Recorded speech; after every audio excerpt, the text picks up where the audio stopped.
sexism to my 7-year-old son.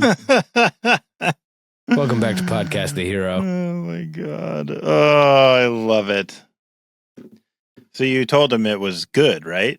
That's your stance always. Sexism is. I said, first of all, it's discriminatory. That's how come you know it's good. Yeah, all discrimination is good. Yeah, when you start out as a discrimination, you're starting on the right foot in this day and age.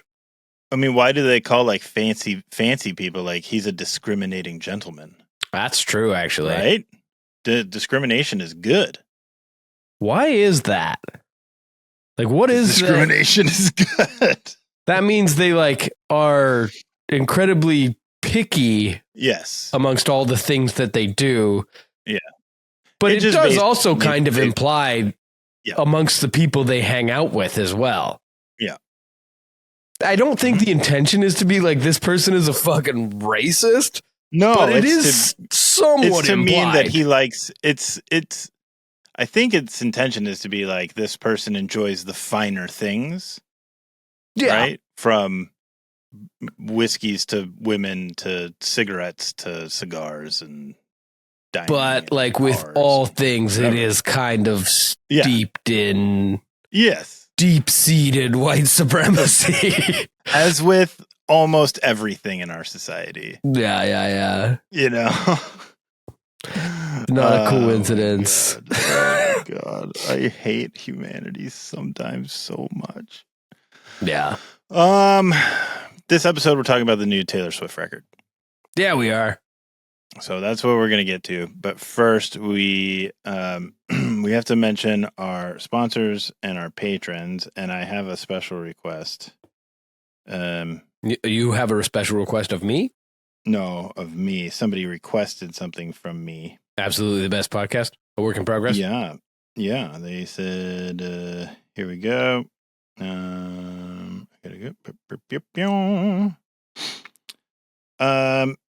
So we're brought to you this week by Absolutely the Best Podcast, A Work in Progress, who have started a new series. They are no longer doing Marvel. So if Marvel wasn't your bag, I'm excited about that, genuinely. This might be right up your alley because they are now doing Alien, Predator, and AVP movies in order of theatrical release. Sick. That's awesome. There's a lot of meat there, but there's a fucking end in sight. Yeah. Yeah, I think it's going to be really good. They're calling it the AVPCU ranking. Well, that's a mouthful. Alien versus Predator Cinematic Universe ranking. AVPCU. Yeah. Did you see AVPCFU? Did you see the movie PCU? Did you love that movie as much as I did? I don't know what you're talking about, PCU. It's a movie about a college fraternity. Jeremy Piven is like the main dude in it. Full stop. I can't stand that guy. Oh, well, there you go. It was great. It's back from like back in the 90s. I love that movie so much. I liked him in Serendipity. They got, they randomly ran into George Clinton and Parliament Funkadelic and got them to come play their fraternity party. So I thought that was pretty dope. And that happens in the movie, but not in real life. Yeah. Right. Yeah, in the movie. PCU. Yeah. What does PCU stand for? Obviously, university. Well, the name of the school is, I think, Port Chester University, but it's like the whole thing is like it was like at the height of political correctness. And so it was like the administration is so politically correct that they won't let the kids have any fun. And so this, like, they troll all the, like, the vegan protesters. They break into the cafeteria and pelt them with meatballs. And, like, it probably doesn't hold up very well. Why? Why would you say that? Great. Well, just because I think based on the few small examples you gave, I think it makes a lot of light. Seems like today's discerning, discriminating gentleman would enjoy the concept quite gravely. This episode is also brought to you by Cornbot. We always have to thank Cornbot. Cornbot was our first sponsor and continues to be a great supporter of our podcast, and we're very, very grateful to him. That's true. We're also brought to you by our patrons, and at this moment, I will read the names. I feel like we should have a little, when they do those things like the wreck of the Edmund Fitzgerald memorial.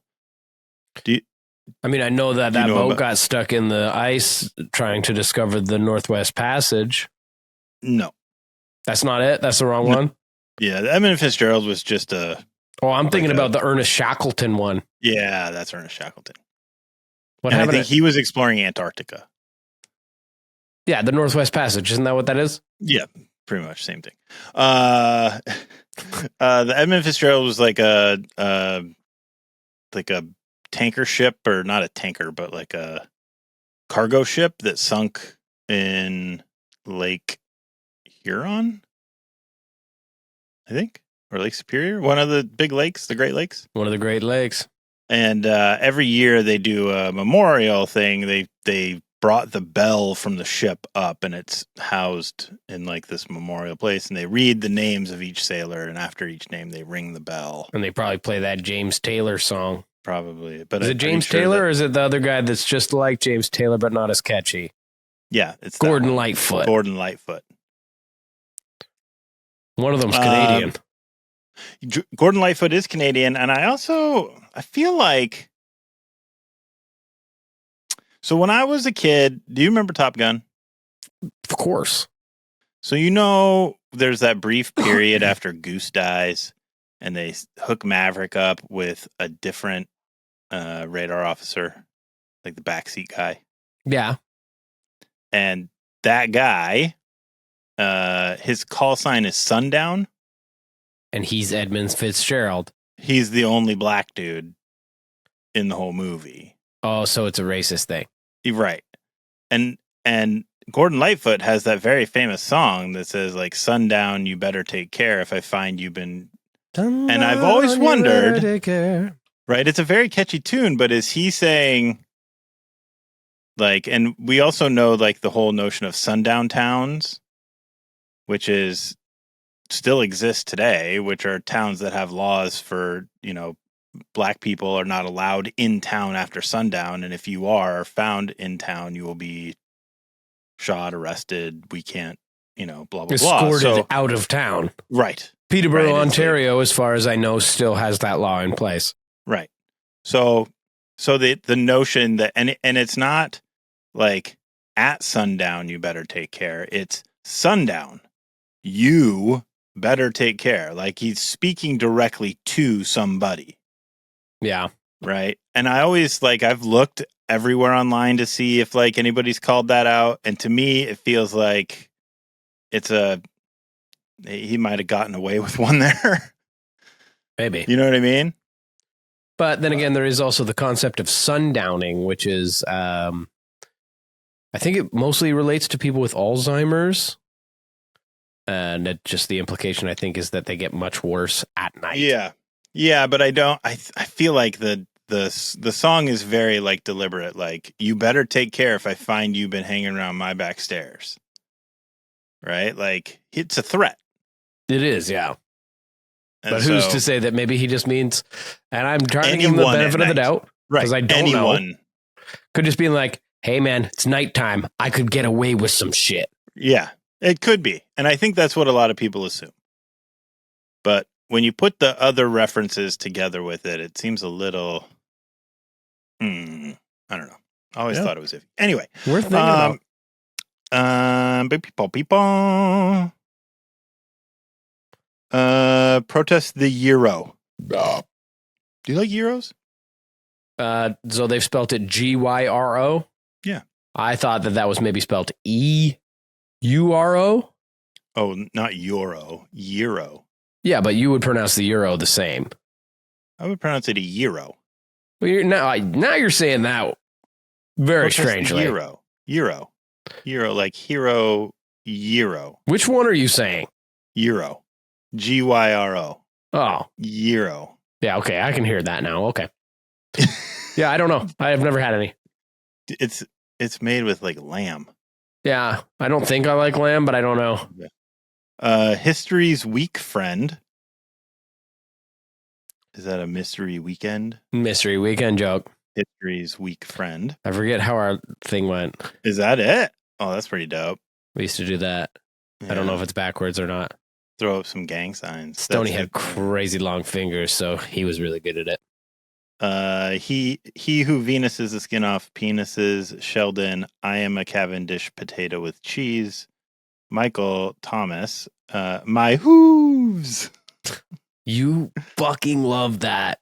I do. I really do. When will Poddroid the EchoCast be? Mitch, Aaron MFJ, Viva Hate, Dimitri Timpod the Picklecast, Sack, Dale Earnshart, Allie, Benjamin, Taylor, Dave the Film Guy. Is he adding E's every week? Yeah, I feel like he is. There's a lot of E's. Bob, Josh, and Steven Exposure, Progtoff, Protest the Here Joe. Right. Julia, Rubik's Pubes, Foolish Bale, Frigsy Applebottom Jeans, the boots with the fur. Right, because I was Frigsy Applebottom one day. Yeah. And I thought about that too, the thong song. I don't think that's the same song. Yeah. Boots with the fur. The whole world friggin' looking at her. She hit the floor. Wait, where does the thong part come in? It's not in that song. So they got low, low, low, low. Yeah. No, that's not the thong song. No, it's not. Shows what I fucking know about popular music. From 20 years ago. Brett Boss Blackwood. My bad. It was an accident. Yes, I be a Newfoundlander Patreon subscriber again. Bye. So either somebody figured it out. We fucking made that person feel so bad. Oh my God. So sorry. Yes, I be a Newfoundlander. Oh my God. You are absolutely free to cancel your sub. Yeah. Please. Like, don't let us pressure you into subbing to this nightmare. In fact, let's pay for a month of that person's sub. Right? Yeah, I'll figure out how to do it. Spit Goth, yo, absolutely the best podcast work in progress. The even more final Dan. Sebastodon, vice president of Rhodey Walker's Blimp fan club. Source the Odd, Rob the Anti-Human, Peggy Thrill, Yai Bye Bye, Bye Bye. Fire Fee, A Common Thread, a delectable feast of human feces before a passionate night of vigorous self-pleasure. Zane, Rhodey loves my dink. Imagine if your drink shot confetti or fireworks. No. I fucked it. I'm very sorry. Imagine if your dink shot confetti or fireworks. I hope that's the whole name, even with the part where you go, wait, I fucked it. I wish. That would have been great. Deconomist, this episode brought to you by Barks Root Beer. Barks has bite. You know, I realized one week you said something about that, and I was like, Diet Barks, Dana Carvey's Diet Barks. It's Diet Mugs Root Beer, Dana Carvey. It's Dana Carvey's Diet Mugs Root Beer Comedy Hour or something like that. The Final Dan. So we have two Final Dans now. Somebody else has changed their name to the Final Dan. Well, they said it was. What did it say? Hang on, I gotta go back. It says, boom, the even more Final Dan. Oh wow! And then the Final Dan Cage Pandas. Zach, Jeffrey, Mason, TBJ. It's not just a meme. Preparation H actually works. That one pisses me off. I don't really know why. Of course, Preparation H works, but you know what? Anusol works better. Anusol? Oh yeah. Do you guys not have Anusol? No. Why does it have the word anus in it? Because it's for your anus. Why does Vagisil say vag in it? They don't sell those things anymore. Why does fucking... The last time I heard somebody say Vagisil was in the movie Major League. I guarantee you can walk to a store right now and purchase a Vagisil tube. God. Oh man, I better come up with a really good name before Fritzy finds out I was lying about my name blowing his socks off. Okay. Ashwin and high tops. Sorry, I feel like Cage just opened the door and yelled Vagisil. Did she? That would have been really funny. Because you know that part in Major League when he walks up to the old timey pitcher in the locker room, and he's like, "What the hell's that shit on your chest?" And he rubs the little spot, and he's like, "Crisco, Bardol, Vagisil, and if the umps are watching me real close, I rub a little jalapeno in my nose, get it running. Because you put snot on the ball? Because I haven't got an arm like you do, kid. I got to put anything on it I can find." That's so strange that you bring up Major Leagues, because I haven't seen that movie in a fucking million years, and I just got served up a TikTok of Major League 2 when Wild Thing comes out and pitches against the fucking big bad guy and throws the fucking heat. Yeah. That's in Major League 2, that's when he goes, if you hit it, I'll let you name it. And that's the exact scene. Run off it. And the he guy goes, "Number 1, the Terminator. If you get a piece of it, you can rename it." And then did he rename it? The Masturbator? I think he strikes him out with it, doesn't he? Oh, that's at the end. At the beginning, the dude goes yard off him and goes, "I think I'll call it the Masturbator."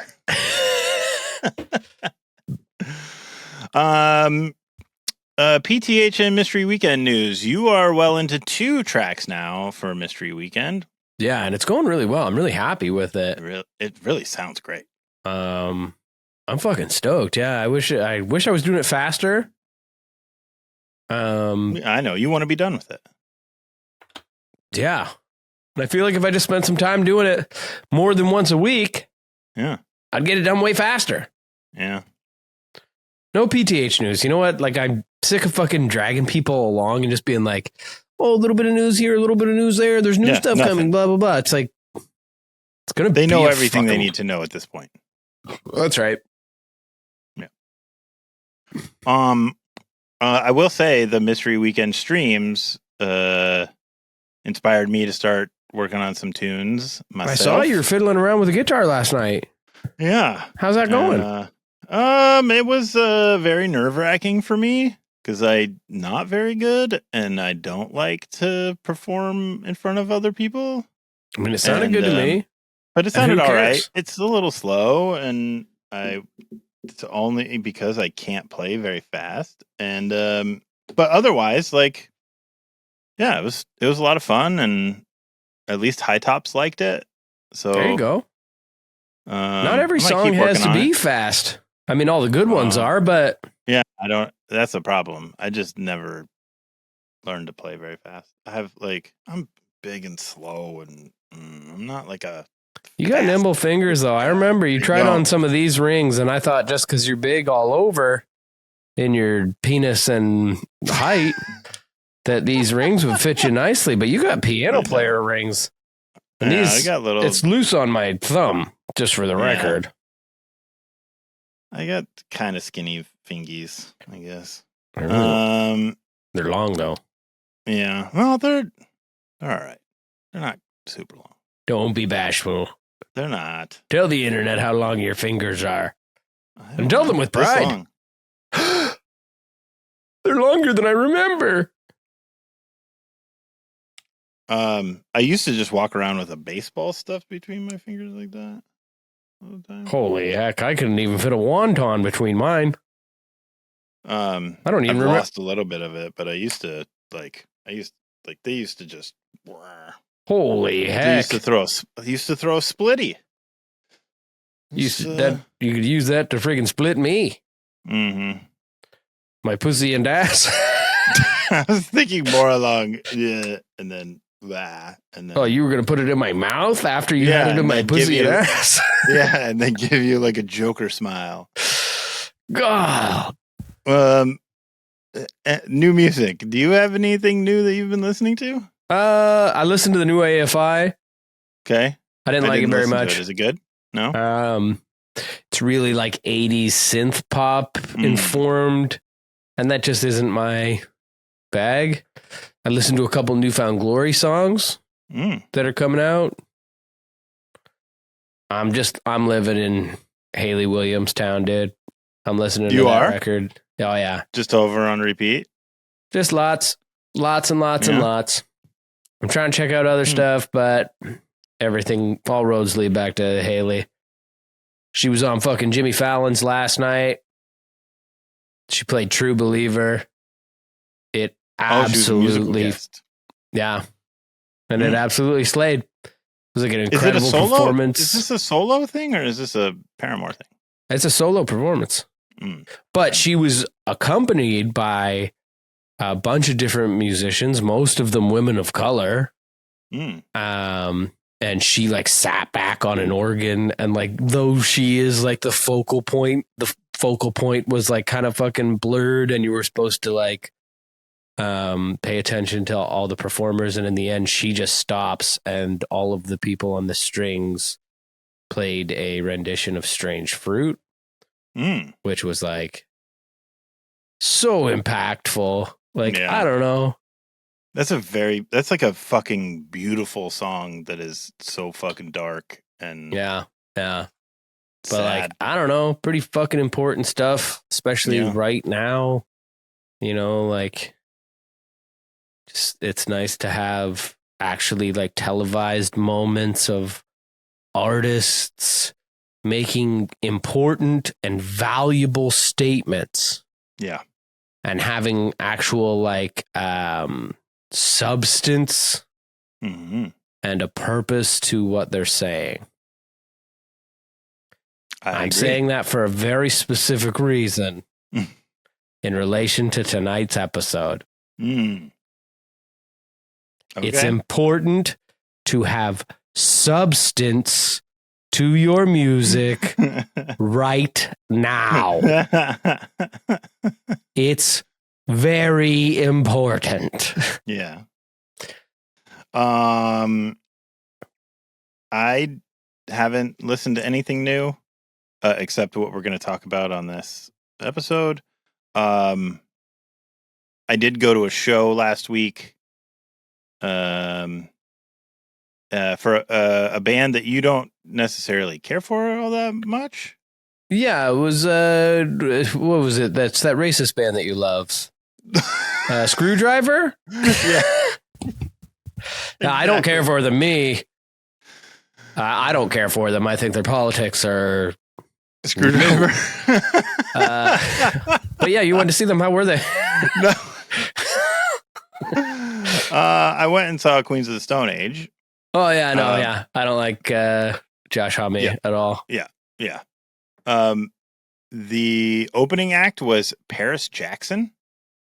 Michael Jackson's daughter. The child of Mr. Michael Jackson. Yeah. And she just sat on a stool with an acoustic guitar and sang and played, and it was pretty sweet. Cool. And then the interesting thing about the Queens of the Stone Age show was that it wasn't a typical rock and roll show. It wasn't atypical? So it was typical? It was atypical. It wasn't a typical. Ah, yes, I see. Thank you for clarifying. It was in 3 acts. The first act was mostly just Josh singing, Dean playing piano, and Troy playing acoustic guitar. And then every once in a while, like a violinist would come out and join them. And they did it all in front. It was like in this beautiful old Fox Theater in Detroit, which is like this magnificent old, like 1920s era, like movie palace. You remember like those kind of things?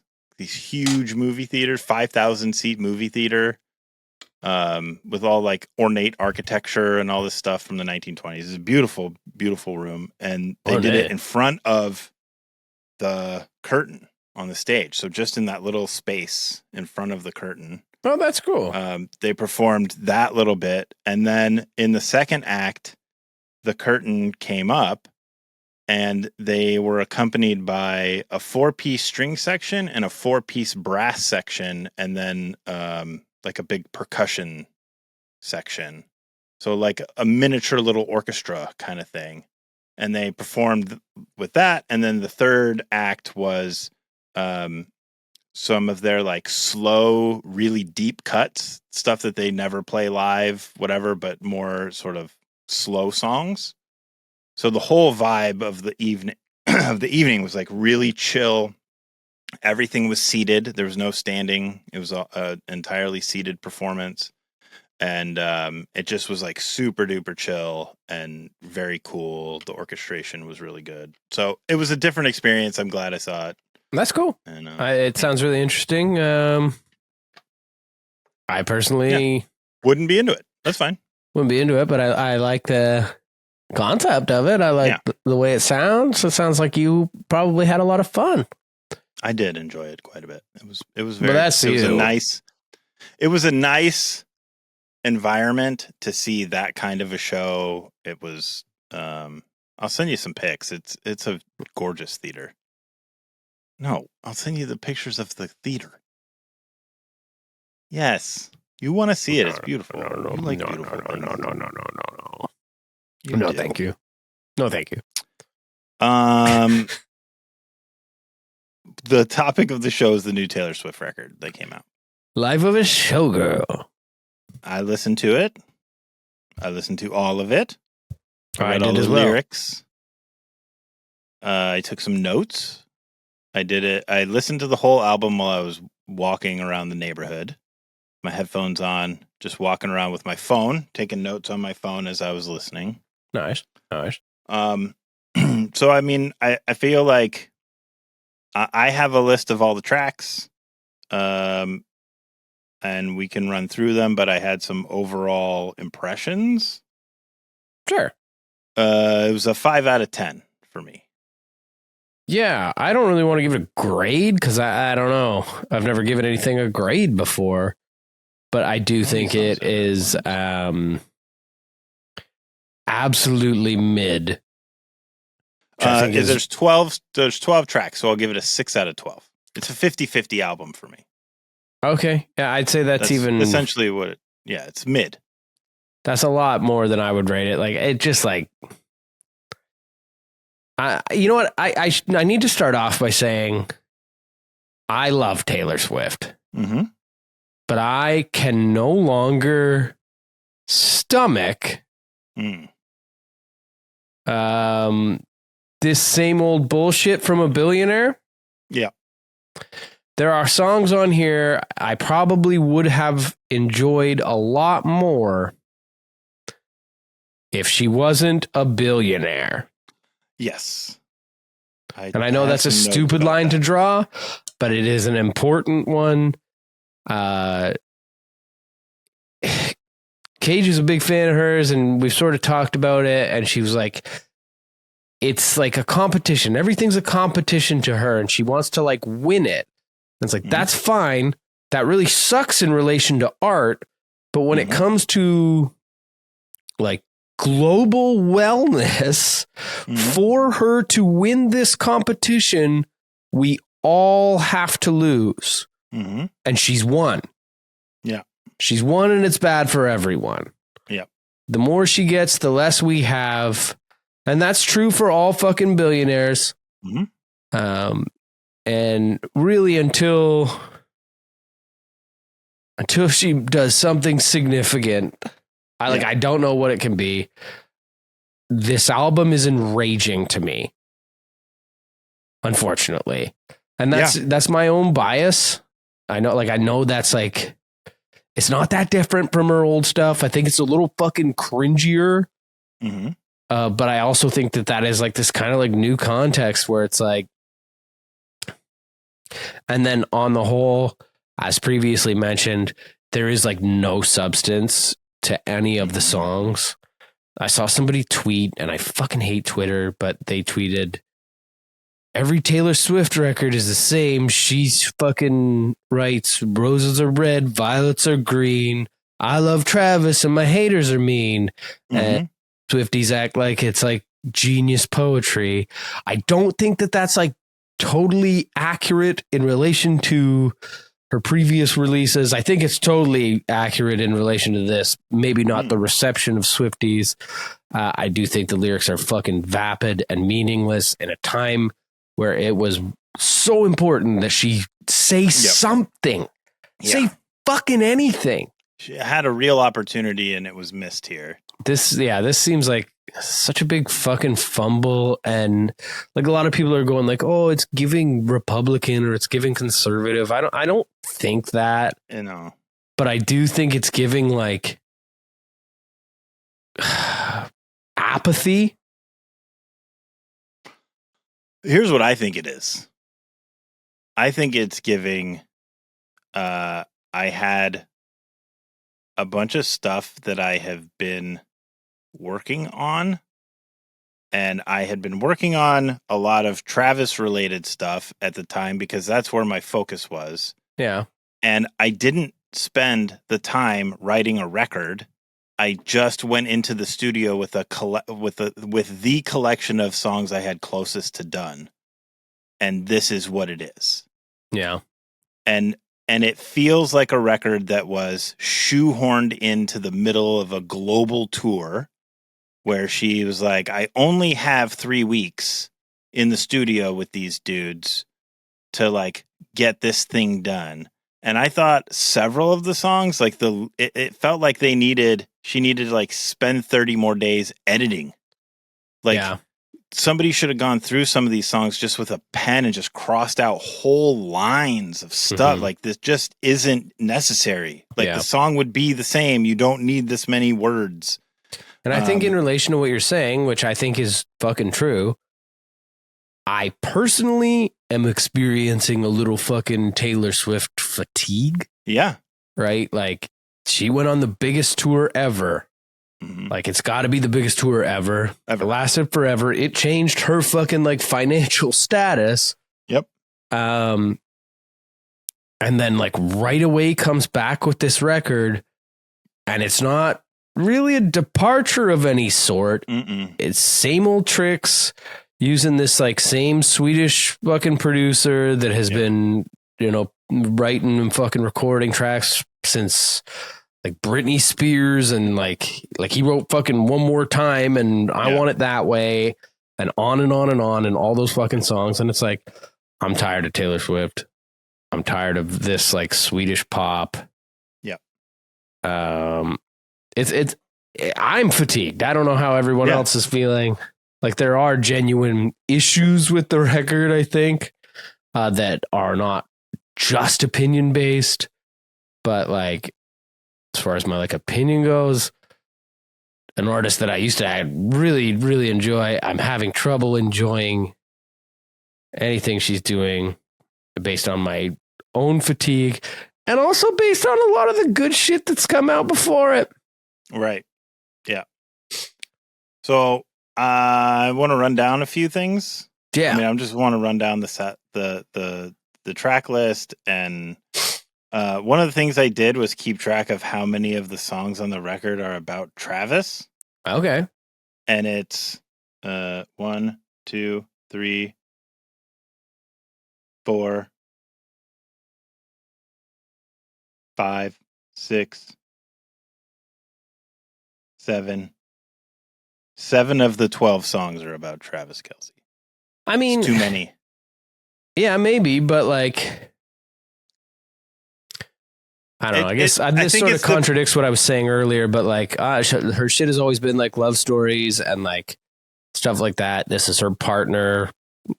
Yeah, I mean, I get it. Of sorts. It just feels like in the past, a lot of her love stories and stuff were, and I guess from a non like super Swiftie who looks up like, oh, which person was she dating when she wrote this, and who's this one specific thing about, right? Yeah. Like, there's a little more mystery before. Like on every one of these songs, it's very, very obvious that every single one of these Travis songs is about Travis. Like, there is a really weird auto-tune thing at the end of Fate of Ophelia, the first song on the album, like at the very end on her last line, that I didn't notice through the entire rest of the song. And then it feels like it just went to the idea that this was like really a rushed record, and that they didn't spend the time polishing it. They didn't spend the time, that there is like a really noticeable thing that is not used as an auto-tune effect, but just a misuse of like Melodyne to auto tune her vocal, and it's very obvious and weird sounding in that. Oh, so you can hear an artifact on it? Yeah, like it, like you know, like when you're fucking around in Melodyne and you're like moving stuff up and down, and you can hear like, like you hear like it's almost like you hear somebody pulling the note down a half step. Like, yeah. Okay, so what that would probably be, in my opinion, is like you would be able to hear the digital step with auto-tune. Yeah. And I would assume that auto-tune is being used on everything. But it's like at this day and age, auto-tune is less of a fucking like tuning tool. Right. And more of a very specific processing sound. Right. Like it adds something, a certain shimmer to a vocal that really is only done through auto-tune. And I don't know, maybe they just like put it on there and let it ride and didn't fucking listen to the whole vocal very carefully. Yeah. Because that's exactly what it is. It's like when you're reading a book and a word is misspelled. Yeah. You know what I mean? It's like it's a not on purpose kind of little mess up, and I thought that was indicative.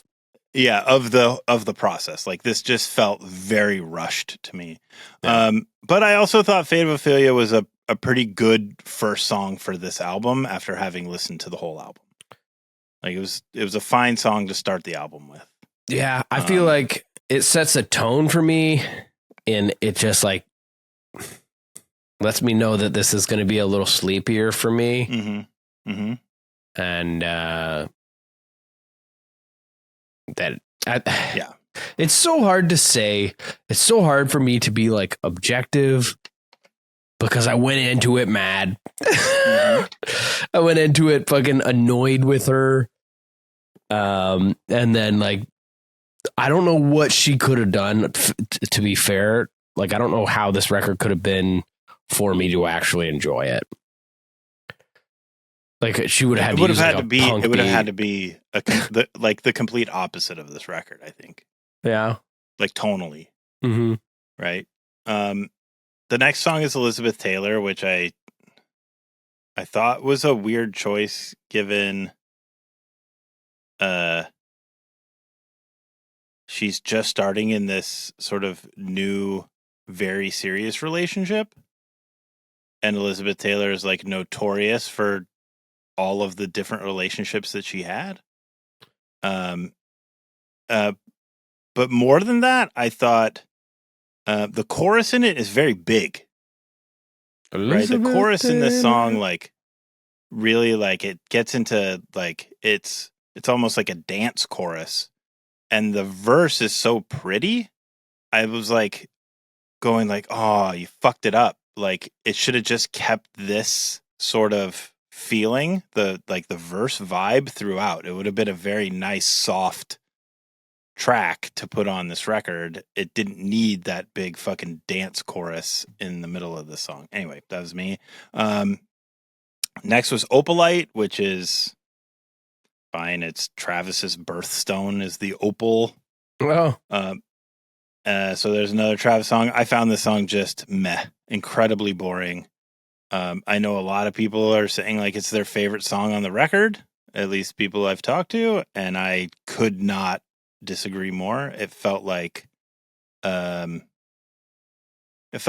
had like you know, you ever hear praise music, like church music? Yeah. You know, it sounds like they just had like a praise music track that they had been working on before with somebody else and then just threw these over top of it. It like doesn't feel at all special in any way. I just found it very boring. Father Figure I thought was one of the best two songs on the record. Yeah. It didn't have anything to do with Travis. It had a lot to do with flipping the power dynamic of men over women in the industry. I think it was probably an older song because it was taking direct shots at Scooter Braun and the businessman. But yeah, like there's an irony in that, right? Like, Mhm. I mean, just like at this point, she is the businessman. Well, and that was the point of the song, right? At the end of the song, she flips Yeah. it that she's now the one in control, but like She been the No. one in control, Yeah. though. for a long time now. And then, like, when you think about this in context Yeah. of her, like, doing weird things, like releasing variants so that she can be number one, or like she took the number one spot away from Charlie XCX in the UK by like very sneakily releasing something and doing stuff like that. And then you take into account like these lines where she's like, my dick's bigger, Mm-hmm. which I do find her vulgarity fucking almost performative. Yeah. No, You it know what does I feel mean? Like performative, it's fucking corny. Like that's coming from me, which I feel like that's like feels like Stephen King on writing, being like, "Oh, gratuitous vulgarity is you must just pepper it in there." But no, I find her vulgarity. It seems feels like keeping forced. up with the Joneses. Yeah, and then like I just when I hear it, whether it's what she's talking about or not, I think about her like burying other artists, Yeah. like especially intentionally, just to like have this like business acumen. And it's like, man, art is dead and we killed it, you know? Like it makes me sad. It makes me really sad that art and commerce have mixed in such a way that you have to be like a shrewd businessman and fuck over everyone in order to succeed. And that song just makes me feel like that. Yeah. You know, it makes me feel like, oh, this is a person who felt downtrodden by the man, so they became the man. But instead of dismantling the system from the inside, they prop it up and are just like using it to punch the fuck down. Yeah. Yeah. Eldest Daughter, another Travis Kelce song. My Travis Kelce song? Yeah. Yeah.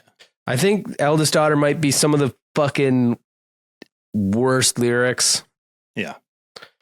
On it, which says a lot. Like the whole starting about everybody's so punk on the internet. I'm like, oh man, Taylor Swift should not be telling anyone what is and isn't punk, man.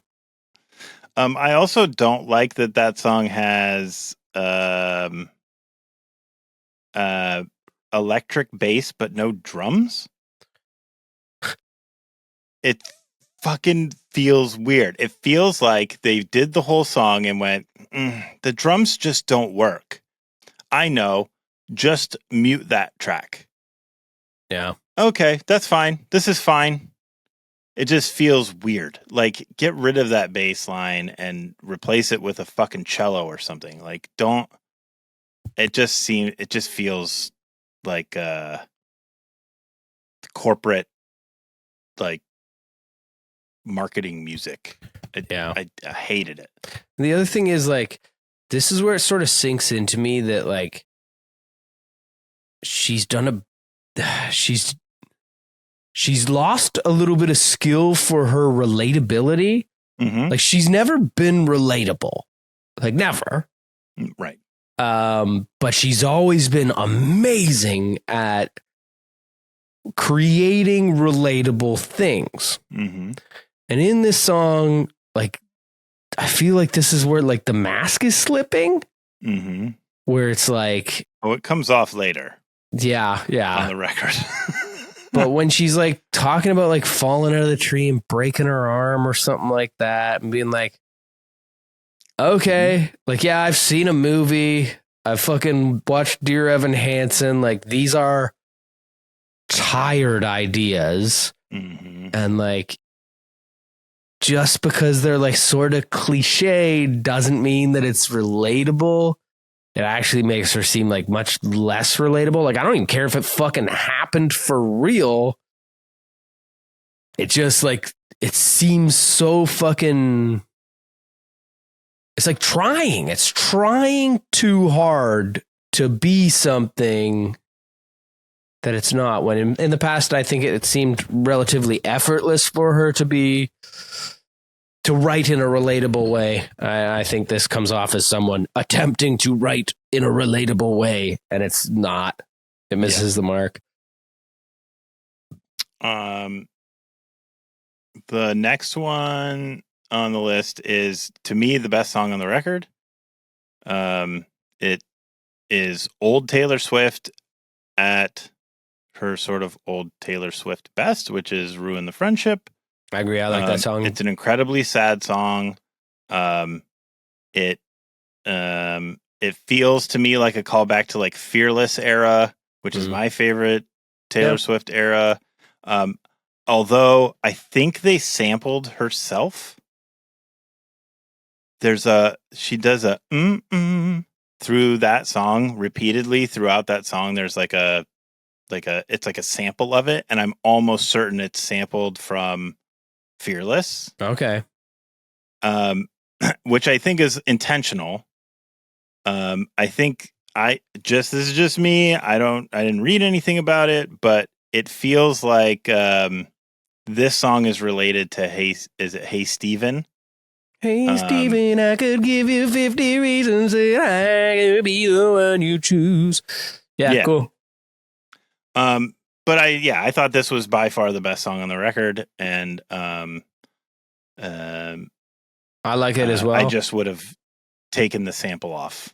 That's the only critique I had of it. I mean, if it is the harken back to Hey Stephen or something on Fearless, that's a neat little Easter egg of sorts. I hadn't really noticed it. I do agree. I think the song harkens back to something older and tells a good story, tells an interesting story.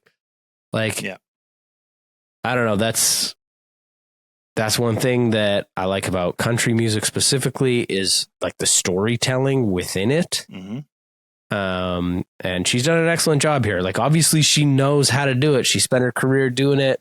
She has departed from that style of music, but I don't know, might be worth rediscovering, as some of this other stuff I think misses pretty heavily. Yep. After that is Actually Romantic, which is the Charlie XCX diss track. Yeah, that's crazy. That's crazy. Yeah, it's just pointless nonsense. Doesn't need to exist. Didn't need to make it. I looked into like a lot of that stuff, and like I've never heard Charlie XCX's music. Right. Just a brief little fucking look around the internet. Seemed like Charlie XCX had said a couple things that were interpreted a couple ways, and she went out of her way to be like, hey, no, this is what I'm talking about, was very specific.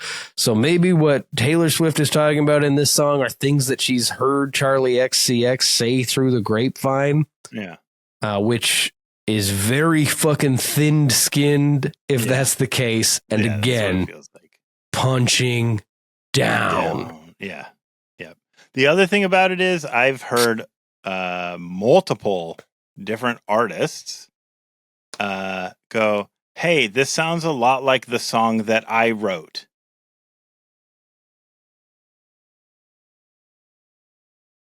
So, like, if you listen to this, you know the singer Jax? She's like a TikTok. She did the Victoria's Secret song. Yep. Like, this song is almost the exact same song as Victoria's Secret. Jeez. There was another person on TikTok going, hey, Dad, remember that song I released a year ago? Listen to this. And playing this song, and it's like she's singing her melody over top of the melody, and it's like the exact same. Now, don't get me wrong. The chord progression on this song and the melody on this song is very simplistic. It's very common. The actual chord progression is probably the most famous chord progression in the world. It's in thousands of songs. It's not like there's something very unique about this song that you would go, oh, that's really weird that there would be two songs that sound the same, because the song is incredibly generic. Yeah. Which says a lot, man. Yeah. Yep. This is on one of the top selling records, like one of the top selling record artists of fucking our lifetime. Yeah. And these songs are, you know what? Pop has to be generic. That's not a fair point. Sure. Yeah. Next is Wish List, which I think is the most tone deaf. Well, there's another one, but this is a pretty tone deaf song. Yep. This is the fucked up part about this is, if anyone in the world had the ability to make this very specific dream that she says she has come true, it's her. Yeah. Like, you don't have to sing about it. Just go fucking do it if that's what you want. You have $1 billion. Yeah. You can do this. Just go tomorrow.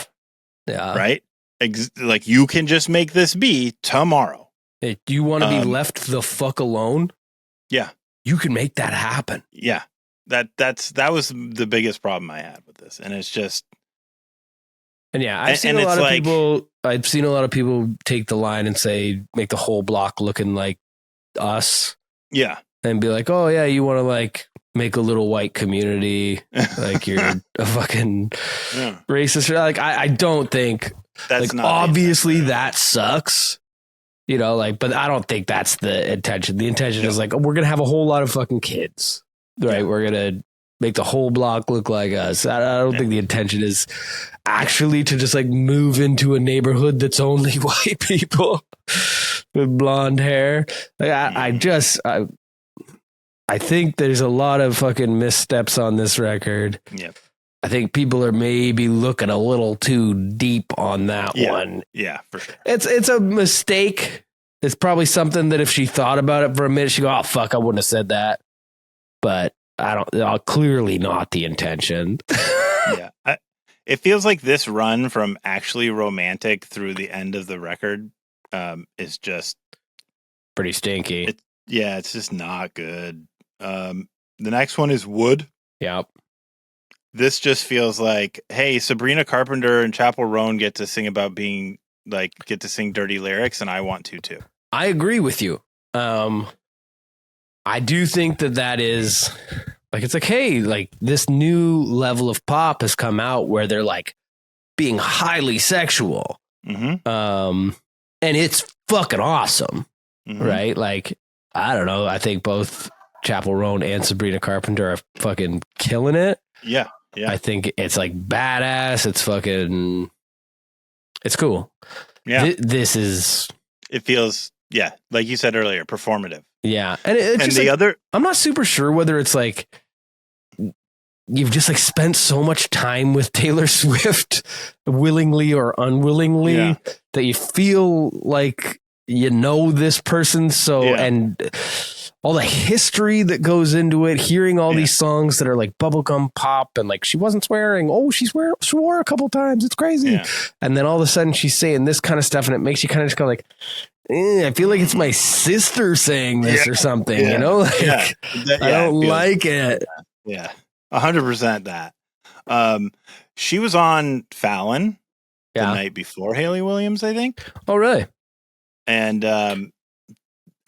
she was asked about this, and she said, I went into the studio with this idea about superstition and like feeling safe in, I don't have to knock on wood anymore, that like things are going to turn out okay.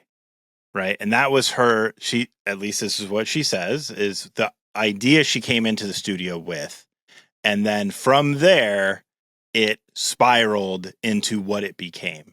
And so I don't know how much of the producers' input, Shellback and Max Martin, were like, hey, look at what Sabrina's doing. Look at what Chappell Roan's doing. Look at what, all of these artists are doing. Like, you brought this knock on wood thing. What if we did this and like sort of pushed it in that direction because that's what was popular? You were the one who said wood. Yeah. Yeah. Right. What if we said it makes me feel cocky? I mean, that's what it feels like happened. Yeah. If what she said is true. And the I mean, I don't have any makes it reason like to believe even it's worse not. is that it's like an interpolation of Jackson 5. Right. Like it's ABC and it's like, I think there's some intentional interpolations on this. Yeah. Which people are going like, oh, copyright. First of all, you probably shouldn't interpolate the famously litigious family. But, secondly, you've taken like an iconic song and made it about a fucking boner. Yeah. What? Yeah. I mean, maybe the fucking lyrics to ABC weren't like super deep to begin with or whatever, man. Yeah. But it was also sung by a child. Yeah. After Wood is canceled. Horrible. Awful. So fucking out of touch, dude. Yeah. So my first thing was, when did Taylor Swift get canceled? So it's not about Taylor Swift. Well, but at the end it is. Yeah, but Kay just told me it's about Blake Lively, which if that's the case, holy fuck. Like, did you girl boss too close to the sun? Like, man, people don't hate you because you're girl boss. They hate you because you have too much. Yeah. You know what I mean? Yeah, probably people were hating her at one point because she was girl bossing too close to the sun or because she was too powerful. But like, man, this is just like such a fucking miss, such a like gross misunderstanding of the vibe, the room. You know what I mean? You can't read the fucking room. You want your friends canceled in Gucci boots or whatever the fuck it is. Yeah. Man, I want your friends fucking eat the rich. Yeah. Yeah. That's full stop. I'm not trying to say anything. I'm not trying to say they need harm done to them. They do not need harm done to them. But eat the rich. Yeah, this is a terrible song and a terrible point. Like, yeah. Yep. This is the like boohoo me. Yep. People are being mean to me. Yeah, they stood by me. They stood by me at my exoneration. Like, that's a line that starts the bridge, and I just am like, what? When? Who? What are you talking about? What's the fucking one where she's talking about like a terminal case of uniqueness? Oh, I think that's Eldest Daughter.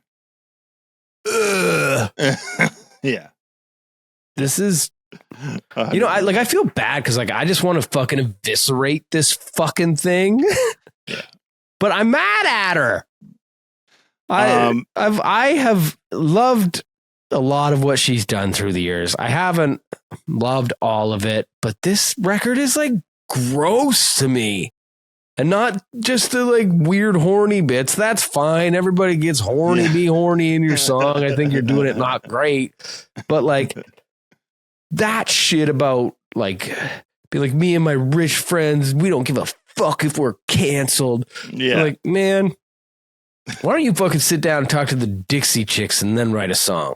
Yeah. All right. They was the first ones canceled and they might have a different fucking song to sing. It's going to be pissed off, but it's not going to talk about fucking Gucci boots. Yeah. Not the Chicks. Sorry, not the Dixie Chicks. I know they're not called the Dixie Chicks anymore. Honey. This was the song that I was just like, oh my God, edit this fucking song. Yeah. It's so fucking wordy. Unnecessarily wordy. And I would have scrapped everything about this song and then rebuilt the song around the bridge. The bridge of the song is beautiful. Mm. It's awesome. I would have gone, this is what the song should be. Get rid of everything else and start over.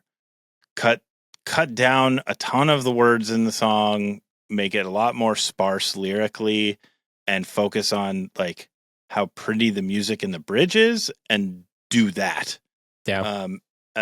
It goes again to the whole notion that like this album felt really rushed, and yeah. So anyway, that one, and then I like the Life of a Showgirl. But as far as Honey goes, I like the like point that she's making in it, and like taking this term that has been used to be dismissive or hurtful throughout her entire life, and then someone has taken the whole operation and flipped it on its head. I like There's a lot of that notion on the record. Yeah, the song didn't do a whole lot for me.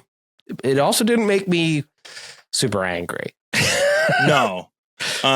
Which is my only emotion as a man. It's the only one I can express.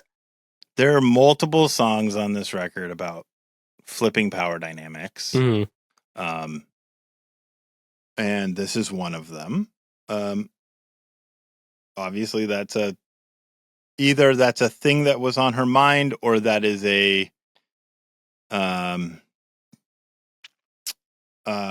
an easy topic to go to when I'm trying to write a record real fast. Right. Yeah. Life of a Showgirl has Sabrina Carpenter on it. I thought this song musically was the most interesting. Agreed. There's like a little kind of like cabaret bit in it. Yeah. And I thought it was fucking, like, I was like, did they really do that where like one set of claps has reverb and the next set of claps doesn't? And like they fucked with stuff like that made the music interesting in it. And so I thought that was like musically very interesting. The theme of the song is, hey kid, don't try and be famous because it's real hard and you're not going to get there. And then at the end, I got there and I'm famous and look at me. Yeah. You can do it. And I just was like, Yeah, I don't know. I didn't. It feels like it's just like another thing. That. Like, look how hard it is for me to be famous. Yeah, I don't know. I wasn't at this point. I wasn't paying attention. When it started, the lyrics were so silly to this song that I was like, what the fuck is happening right now? Like, this seems like it was written by a fucking 7-year-old. Mm-hmm. And then I sort of got a little bit lost in it. And then Sabrina Carpenter came in and sang and kind of did like a little Dolly impression. A little Dolly Parton impression. Like, there's just like a moment where she gets up with that like high vibrato. And it was like really nice. And by the end, I enjoyed this song quite a bit. I think it was weird. I think it was nice, really enjoyable musically and melodically. But by that point, I had stopped paying attention to what the fuck she was talking about. Yeah. Ultimately, I didn't pay attention to what she spoke about a lot throughout the music. I just, every now and again, a lyric would like stick out and I would go like, the fuck. But again, like, you know what? Like, it's not really fair of me to just sit here and be so harsh and critical of the whole thing. Why is it not fair? I don't know. I don't feel good about it. I don't feel good about it. I don't know why. Like, I don't hate it, just I don't know. Something feels so fucking wrong about it. Yeah. And like, I'm saying this as a genuine Taylor Swift fan. I don't think I'll go back and listen to this record ever again. And part of that is even if it's fucking like a fraction of a cent, I do not want her to have any more money of mine. I don't want to pay her any more money to do anything, especially if it's mediocre as this. And I'm sure, like, as what usually happens sometimes when I listen to her records, I listen and go, oh, I don't care about that at all. And then, the songs are on as you fucking peruse them all or whatever. And you end up being like, oh, this one fucking rips.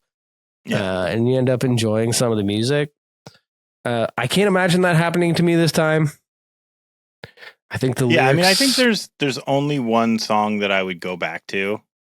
The only song I would go and listen to, like, on purpose again would be Ruin the Friendship. Like, that's the only song just because it has that vibe, and I, sort of miss old Taylor. That's the only one I would do, but probably what I would do is just listen to Fearless again instead. Yeah.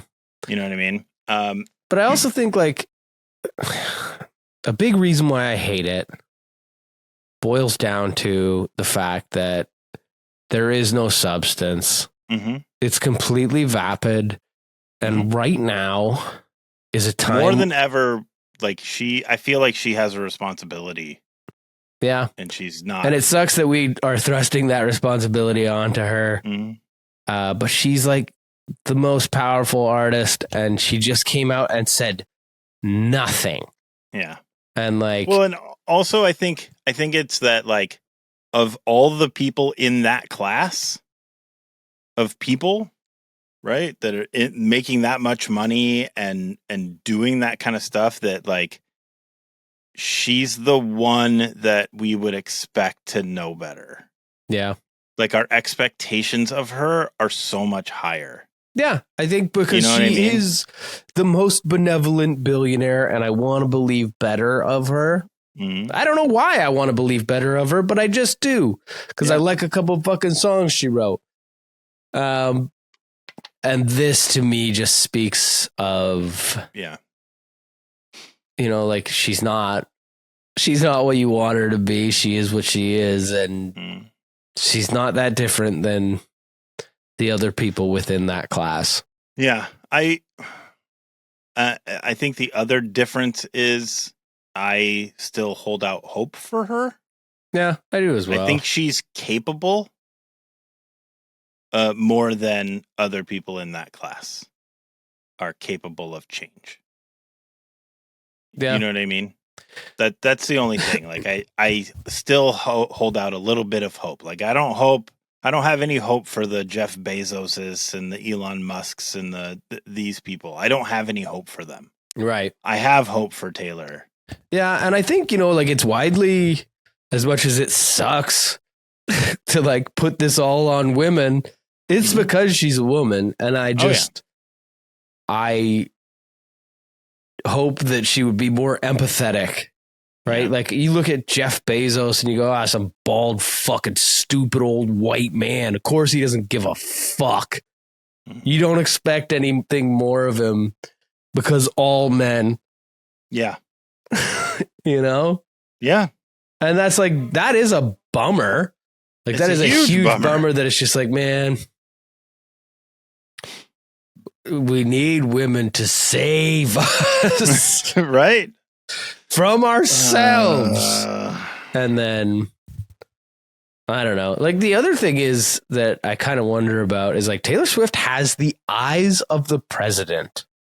For whatever reason, Trump was, like, obsessed with her. Yeah. That's kind of dangerous. You know what I mean? Like, at this day and age, having his eyes on you is, like, kind of fucking scary. And I wonder if it lacks substance because she was, like, a little afraid.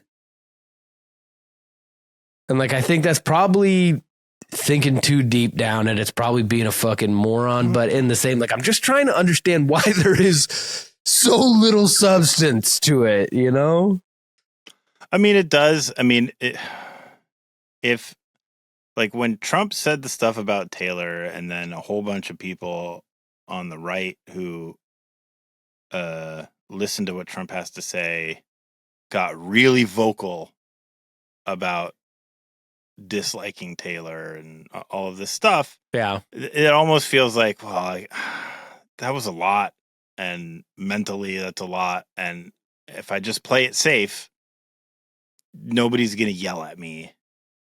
And maybe that's part of it. I don't know. Yeah. I mean, it did feel like for a minute there, like she was getting booed at fucking football games. Yeah. You know what I mean? Like that. Yeah. There's a lot of fucking balls in the air. Yeah. You know what I mean? And so like that, this is why, like, this is another one of the reasons why, like, I feel weird about like, just like trying to take this record down for whatever fucking, for like the 100 people that listen to this. You know, like, cause it's like on top of the fact that like women and men have completely different experiences in this fucking world, for me to like speak on it is arrogant to begin with. Like, you should be able to fucking eviscerate a fucking billionaire. You know what I mean? Yeah. You should be able to, but the truth is that, like, I just hold out. I hold more hope. I hold more hope that this world and that some of the people in it can be better. And this really felt like a fucking disappointment to me. And it felt like a sign of the times, where all of a sudden people were like performative liberals. And now that it's like, yeah, now that it seems like it's, you know, that not beneficial in any way, they either shut up or fucking turn coats. Yeah. And I'm not saying being a liberal is a good thing either. I would prefer you much more left. Imagine she came out with like some fucking sick ass socialist stuff. That would be fucking sick. That's what the record should have been. That's why I'm disappointed that she wasn't going take to the streets, just burn it fucking down. It should have been a checklist of all the ways she was going to use her wealth to destroy the system. Yeah. I also reckon that this record had to come out when it did because of a lot of the specificity in the lyrics about Travis having kids, their future, marriage, like all of those things. I feel like this record had to wait until they announced their engagement. It felt like there was almost a campaign that like, we're going to do this, and then we'll have the engagement announcement, and then we will have the record. Like, it was all those things were all planned to happen in a specific order. Okay, but I mean, like, that happens. It felt. She mentions on the record that she's like, sorry. Go ahead. Please finish. No, please finish. You talk about. She mentions on the record that she's like, I'm no longer afraid of getting married or something like that. Right. When I said I never wanted to get married, that was a lie. Yeah. Right. And it's like, I don't know. Had that come out before the engagement, I feel like Taylor Swift fans, especially the quite fanatic ones that love picking up on the little things, would have gone fucking bananas. Yeah. You know what I mean? Like, I don't think it's like out of character for, like, she's spoken about like having kids before, I think, on records in sort of like hyperbolic ways. Yeah. That would have been. But I think like the engagement announcement was like, it was so planned that it was going to be announced on the podcast on this given day. Like, you know what I mean? Like, that felt so planned that like, it felt like somebody sat down and went, well, here's how this is all going to play out. Yeah. Right. The tour is over. We'll do this thing. You'll announce your engagement here. The record will come out here. And I don't know why that struck me at all, other than. No, that is 100% what happened. Yeah, that's what PR people do, right? But I don't know why I think she did that. Like, I think she is quite meticulous. Yeah. And no doubt there's PR people involved, but I feel like in my head, she's just sitting behind her computer, just going like, this is what I'm going to do next. Yeah. I think that took a little bit of the, I think why it stood out to me is she is very good at like sort of planning out the drops of the records, and that it feels a lot of the time that it's like sort of spontaneous. Like you find out that there's a record done and then its release is not very long after. Yeah, so you're saying as opposed to us being like, we're all done writing 2 years out from releasing, and then all of a sudden being like, just wait a few more years. Right. That's not as good. No, I just mean that, like, you know, she's dropped secret albums. She's done, you know, there's a new record and it turns out it's a double album, and she did. You know. Yeah, I think that also goes into like a little bit of the fatigue as well, right? Like, yeah. Think about since the pandemic, how many fucking records has she dropped? She dropped 2 in the like heart of it. Yeah. Then she dropped Lover. Then she dropped that other one. Then she dropped Tortured Poets Society. And now she dropped this one. Yeah, like that's since like 2021. Yeah, who does she think she is? The Beach Boys?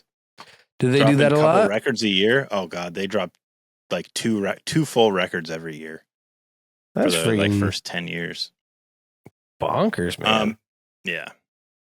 All right, we have a game. Okay, I'm just gonna send you your gift right now anyway. Okay, I'll send you yours as well. But what is I gotta find what record came out.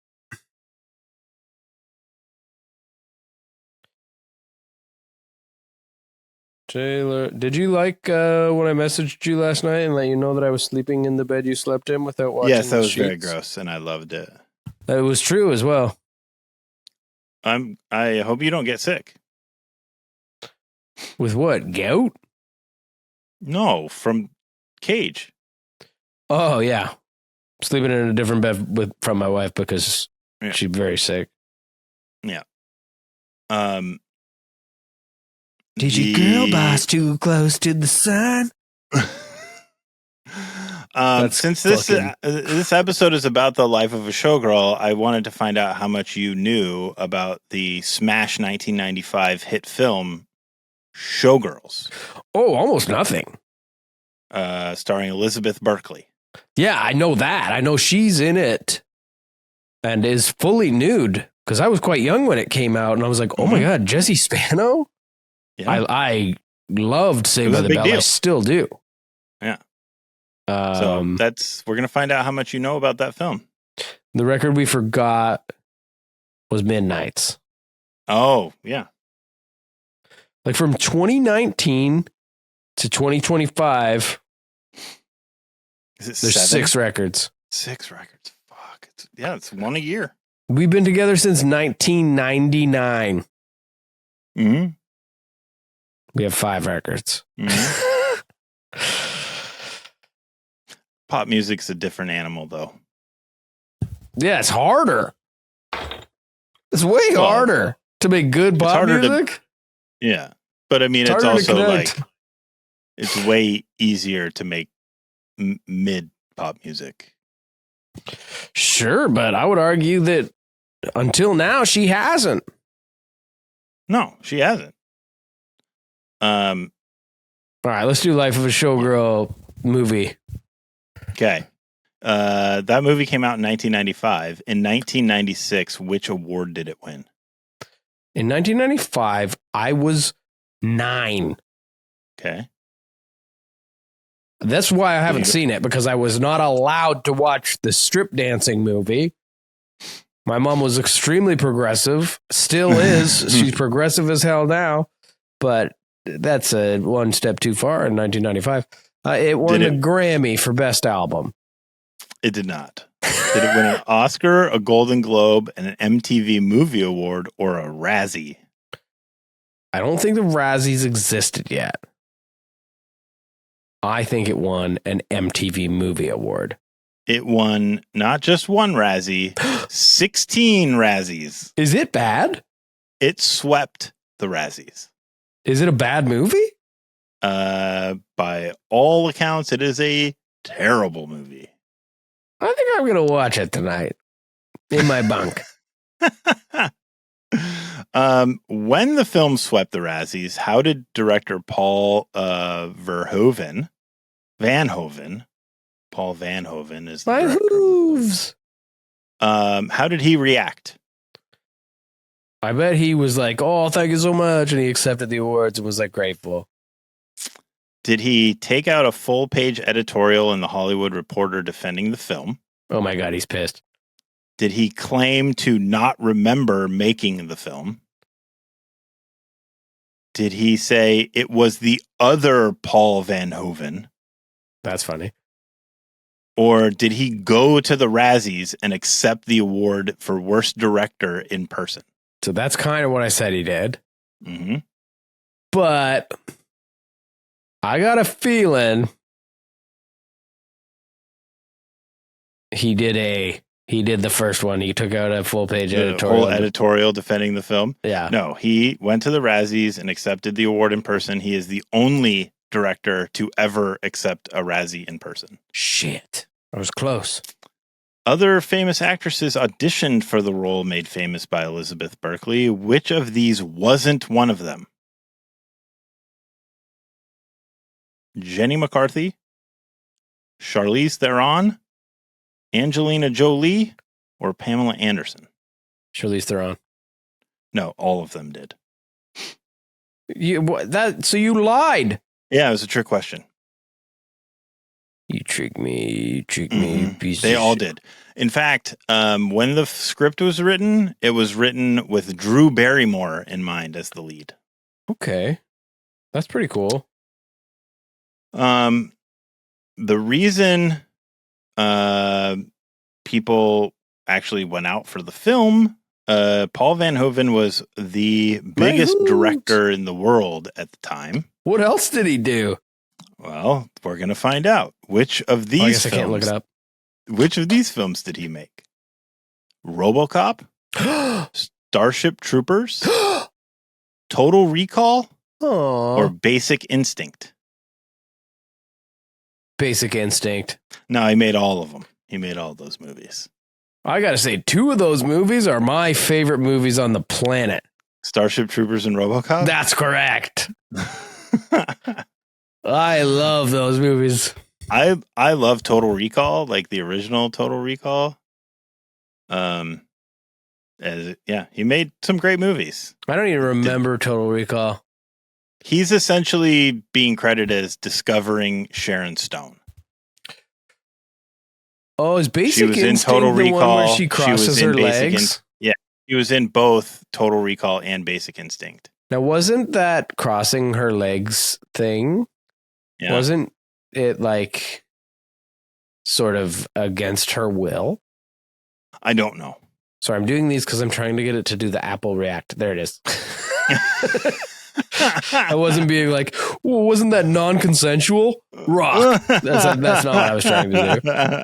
That would be fucking stupid. I don't know if it was non-consensual. I think maybe they wanted it to be more than it was. But I don't know. How much money did Elizabeth Berkley make for her role in that film? $40,000. Was it $500,000, $2 million, $1 million, or $100,000? $1 million. She made $100,000. Oh my gosh, dude. That probably seemed like a fucking mint compared to what she made in Saved by the Bell, though. She said that, like on the first day of shooting, she went to the in front of the crew and basically told them, I'm going to be naked in front of you like all day for the next 4 months. So either lucky you or too bad for you, however you want to see it. And I guess at certain points, members of the crew were throwing cash at her like she was an actual stripper. That seems like a workplace violation. Doesn't it? Paul Van Hoven has repeatedly apologized to her for ruining her career. When the film came out, she was dropped by her agent. She could not get roles. And he has said that was entirely on him, that he like the big criticism of the movie was that they said basically she overacted too much in the movie, and like her acting just felt like somebody who wasn't an experienced actor. Yeah, she was in the role. She was a bad actor. Well, that's what that's what they say about her in the film. And Paul Van Hoven has said on multiple occasions that was not her choice. I was instructing her to act that way because that's what I felt the film needed. Now, I feel like that's a person falling on their sword. Maybe. Because I'm very familiar with her acting. Mm-hmm. Do you remember the scene in Saved by the Bell where she's on caffeine pills? Yeah, the caffeine pills. I'm so excited.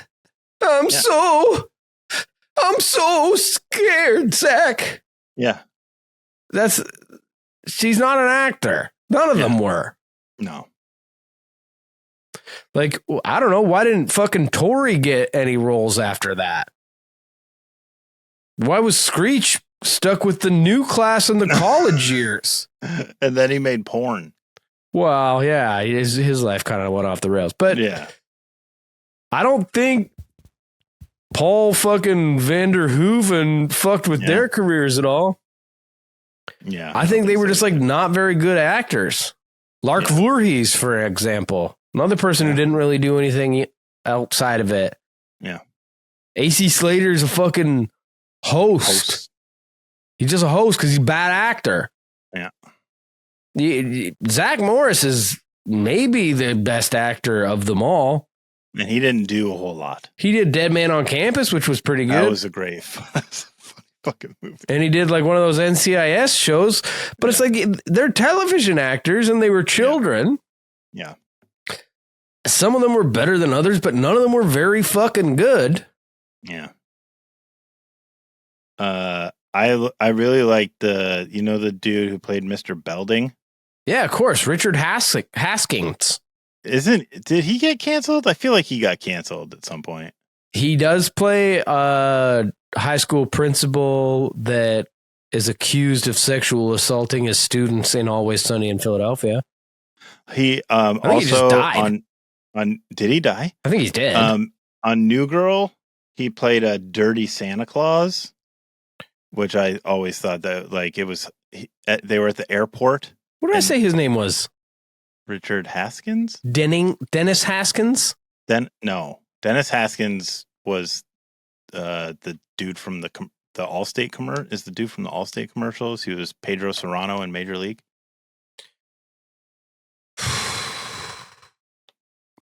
One time we were playing a show in where's Bill Clinton from? Where's Bill Clinton from? Arkansas. Yeah, but specifically Little Rock. Yeah, we were playing a show in Little Rock. And I just did Saved by the Bell. Dennis Haskins, yeah. I just did Saved by the Bell trivia between every song with the audience. I have a gift for you. And you.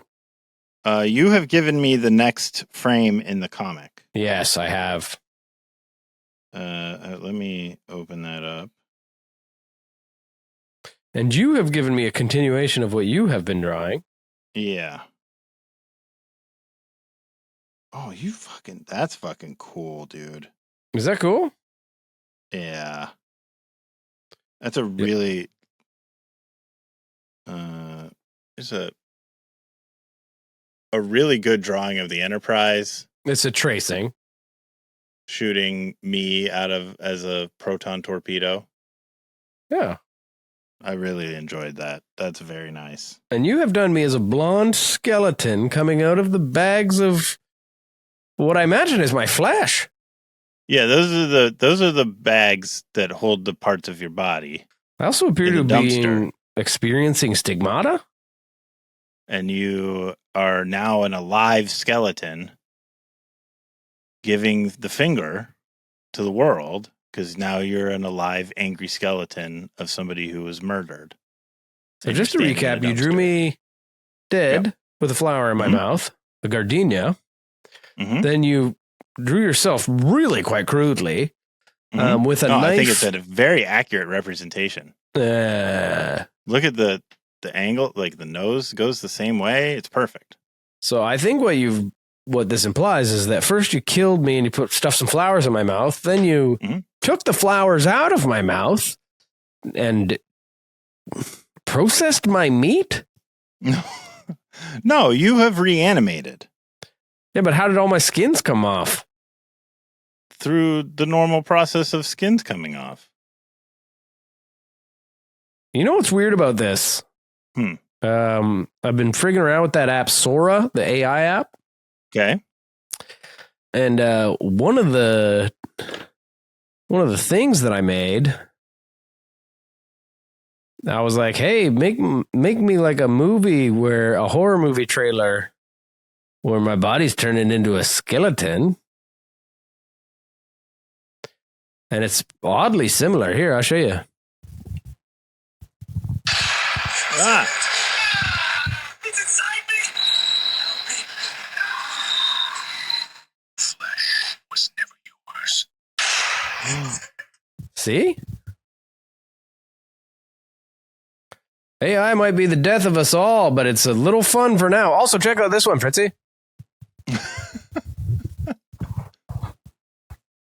Hi, I'm Fritzy, and I don't know the definition of in-laws. How's that? I like that a lot. I do know the definition of in-laws. I very, very succinctly spoke about it and commented on other people's comments explaining. That's another thing Taylor Swift is being criticized for, is using AI to promote the record. You got $1 billion. Hire some real artists. Yes, sir. I'm just messing around with it. Yeah. I'm not using it to fucking promote shit. I didn't do shit. I think that's all we got. Hell yeah, dude. We went for a long time. There was a lot to say. Yeah, there was a lot to say. I'm glad Anyway, we got to say it. go listen to Haley Williams. Yes, do that. Neat shit and go fuck yourself. Shit. Yeah. Yes, do that too.